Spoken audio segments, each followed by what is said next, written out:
And someone told me he already took his deal, but is he in the process of taking the deal, or he just took his deal already? You heard anything about that? Last I heard, he was in the process, but he might have put a bow on it by now. You know what I'm saying? He probably got it figured out by now.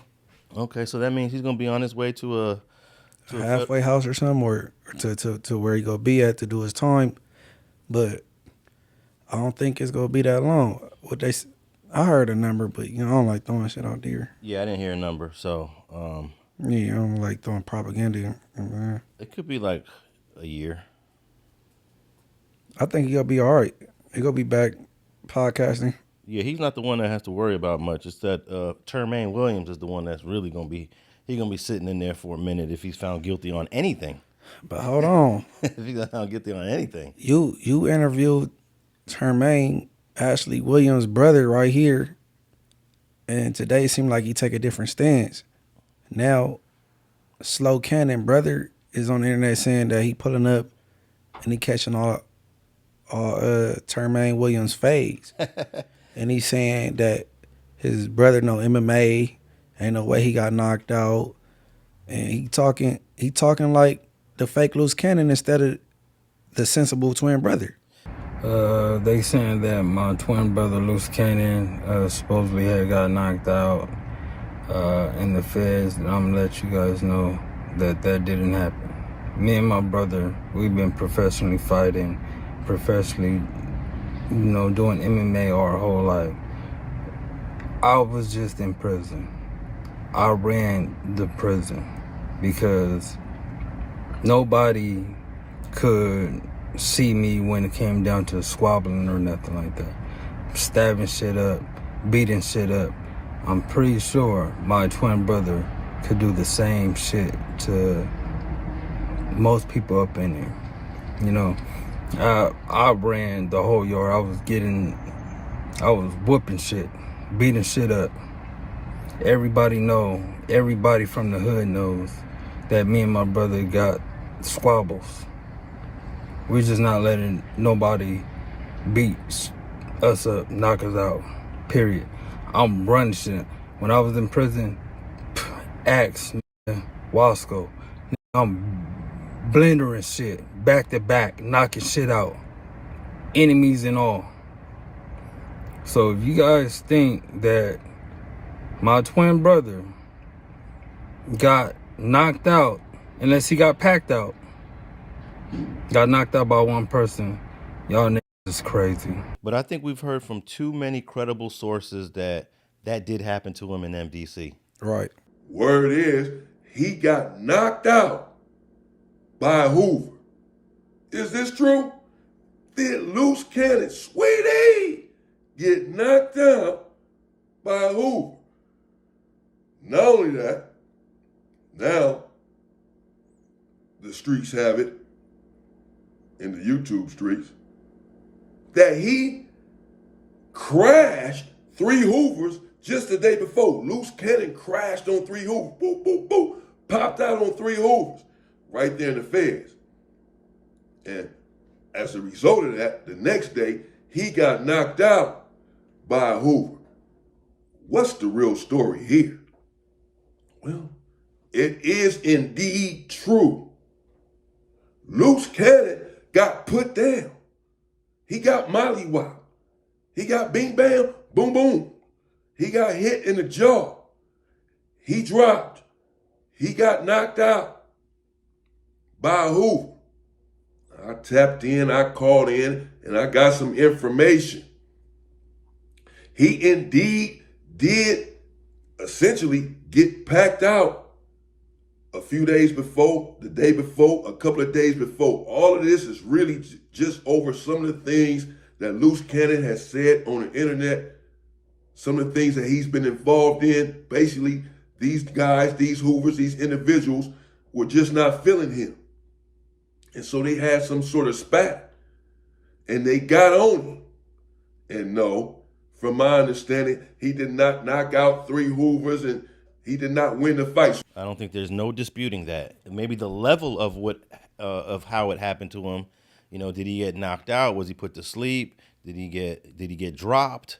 whatever the case is, he lost that side of the battle. Right. I could say that word knocked out it get used too loosely. You know what I'm saying? When you go knocked out, is you going to bed. Yeah. Not a knockdown, knocked out. Like, you know what I'm saying? But hey, shit, only people that know that was in there. But what we do know, he was on the losing side. Yeah, and there's no doubt about it. No matter how much Sharice Mills tries to downplay it or his brother Jermaine try to deny it, sometimes you cannot fight the internet. You just can't fight it. You ain't gonna beat the internet. Right. You cannot spin a narrative successfully on the internet. You know. No, for real, you ain't lying. But he talking about he is like almost close to impossible with him getting knocked out because they grew up doing MMA and they all this. I'm like, man, where was that MMA knowledge at when Cowboy got up on him? Yeah, that was funny actually. Right. He dipped off into that building. We got on. Cowboy came up from up under that car like, what's up, guy? Yeah. Old ass breathing on him. And why would you be barefoot? Didn't he say something about I need to get my shoes, or was it change my shoes or get some shoes? That was his excuse later. Yeah. He had to like, oh, let me go get my shoes and I'll put my shoes on or something. Like, guess he said he had some flip flops on or I don't know, whatever bunk excuse it was. Hey man, the Hawaiians and the Native Americans used to go to war barefoot, bro. Barefoot, killing shit. Yeah, you could, man, you kick them shoes off and get the squabbling, especially when somebody coming at you. Yeah. Like, come on, bro, that was a poor excuse. I wonder if when he gets out the hole, is he going to be able to stay in MDC, or if they're going to transfer him out. Sometimes they send you down to Orange County if you feel like your life is in danger. Or if they feel like it. Or you going to come back out there and say, no, I'm good. Sign that paper and put me back on the same floor I was on. I don't know if the feds is the same as the state. The state, you sign a marriage chrono and then you go back, you know what I'm saying, to the yard after an incident. I don't know if the feds is the same, though. Oh, you definitely got to sign a waiver. You got to sign off just so that they don't. What you talking about, the feds? Yeah. Okay. Just so that they're not going to stay liable if something happens to you. But I don't know. I don't know what he's going to do, man. But yeah, he's the one that's facing some serious time, not Bricc. You know, Bricc is just facing some basic gun possession offenses. We all seen people face that. Mozzie, T.I. Who else faced federal gun charges? Those are the two that come. Mozzie did a year. T.I. also did a year. And T.I. was found with some heavy-duty weaponry, you know. Mozzie was just found with a strap. Now, Boosie's about to sit down because they reversed it. Remember he beat the case? Mm-hmm. Then they reversed it, which is, I needed to talk to them. Whoa. Oh, so you could beat a case and they could reverse it? That's why I needed to talk to the attorney. Not they dropped it and they refiled, but you could beat a case and they reverse it. Well, well, you know, saying beat a case is another term that's often misused. He had his case dismissed, and then they refiled. But it was dismissed because of a new law that came out saying that you cannot charge a felon with a gun case if his previous felonies were nonviolent. Because Boosie just got a bunch of dope cases. Mm-hmm. He don't have any violence. He just got dope. So he successfully argued that to the judge, and the judge was like, yeah, but then this is what happened. Okay, I remember now. That federal case that said that you cannot charge felons, nonviolent felons with gun offenses, it didn't pass. It was going through the system, and then at the end, it didn't get signed off. Why, though? I don't know. But on what grounds? That's crazy. Yeah, that case. And I remember we talked about that case, and we even called Megan Blanco, the attorney, on that, and she broke down what that case was. But somehow that case either got it got stopped in the legislative process, or it got overturned or something. Good afternoon. Thank you, Your Honor. May it please the court, Sonam Henderson for the appellant, Stephen Duarte. I plan to reserve 6 minutes for rebuttal, and I'll do my best to watch my clock. And I'll try to help you. Thank you. So the founding generation had no tradition of disarming prior felons. Such laws are a 20th century invention, with the federal government first disarming violent felons in the 1930s, and then expanding to all felons in 1968. At the same time, the felony category has swollen enormously since the founding. Modern felonies now include traditional, deadly serious things like murder, but also much pettier things like selling pigs without a license. The government nonetheless claims that historical principles permit it to permanently disarm anyone who's committed any modern felony.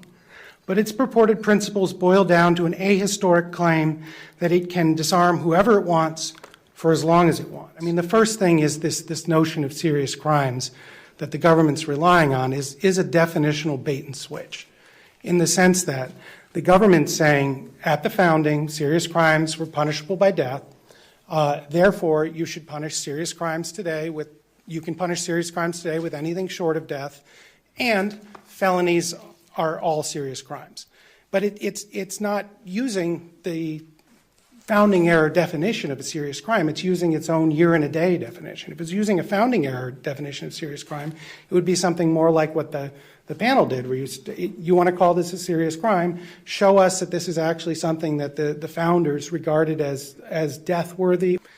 You know, there are 5 grades of felonies in the federal code, right? A through E. And only the lowest, E, is, you know, more than a year in prison. A looks a lot like a founding era serious felony. A is, you know, death or life imprisonment. Why wouldn't that be a serious crime? Why does the government get to define it all the way down to the lowest kind of felony today? And so there's that problem. And then to go with that definitional bait and switch, there's another problem, which is that the government claims complete authority, unrestrained by history, to designate any behavior it wants as a felony. So it's Damn, so I wonder how long Boosie got to sit down. Yeah. I think Boosie's gonna get what T.I. and what Mozzie got. Hold on. If that's case law and it's written in stone. But it was brand new case law, so the case law wasn't completely, I would say, to use your term, it wasn't completely written in stone. Sometimes, like right now, there's a case coming down for LWOPs, and I'm gonna help you. I'm gonna use that for some dudes that I know that are LWOP. I'm gonna say, hey, jump on this case, but it's not in stone yet, and I don't think it'll be in stone until 2026. So I'm holding off on sending that case to some of the dudes I know because I don't want to get them too happy. Because a case will come out, and then it takes a while before it's completely solidified in the law books. So I think that's where that gun case was at. That's crazy. That Boosie was using, that it wasn't solidified, and that's completely unfair. So basically, they need to not even dismiss a case based on that if the case law haven't been case law for a certain time. Then just make that the law, because how you can release somebody and then they thinking they about to move on with their life, and then you say, well, you know what I'm saying? Well, it was basically just they refiled on them. And, you know, that could happen to any of us. On them grounds, though. That's what I'm saying. They need to make sure case law is already locked in. I think this is what happened. When the case law was coming down the pipeline, it just so happened Boosie's about to go to court. So, of course, the defense is going to say, hey, let's take advantage of this brand new case law that's coming down the pipeline. You got a court date. They want to, you know, right now, let's just use this. And they used it. Prosecutor was like, okay, go ahead and use that, even though it hasn't been solidified yet. And when it wasn't solidified, boom, the prosecutors came back and said, we refiling on you, Boosie. That case law didn't get the way. So evidently somebody about to use that in their case, and then they thought it was going to be what it was, and it wasn't in that case. I'm shocked that it didn't get signed off. Oh, yeah, we got to get Megan back on the phone. Yeah. We're going to get her we'll get her next week. I thought it was great case law. A felon that has non-violent felons in their past should not have their Second Amendment struck from them, the right to bear arms. Your right to bear arms should still be intact, even though you have some felonies in your background. That's what it was all about. You know, for most states, it's like any felony, boom, you lose your gun rights. But this federal case was like, no. We're gonna let certain felons maintain their gun rights. Of course, they had some restrictions. If you were violent, no. If you have sexual offenses, no. If you have, they had a litany of offenses that you lose your gun rights. But Boosie was good. Boosie just had some dope cases. So somehow that case law didn't stand up. That's messed up, bro. Yeah. Hey, there's a chance for it to come back. I've seen case laws fail. And when they come back, they need to bring them back down. Yeah, I've seen laws fail, and then they kind of retweak it. They rewrite it a little bit, and then it passes a second time, third time around. So But yeah, I think Bricc should be good, considering what we've seen other people go to prison for similar offenses. Hey, free Bricc. He should be on his way on. Yeah.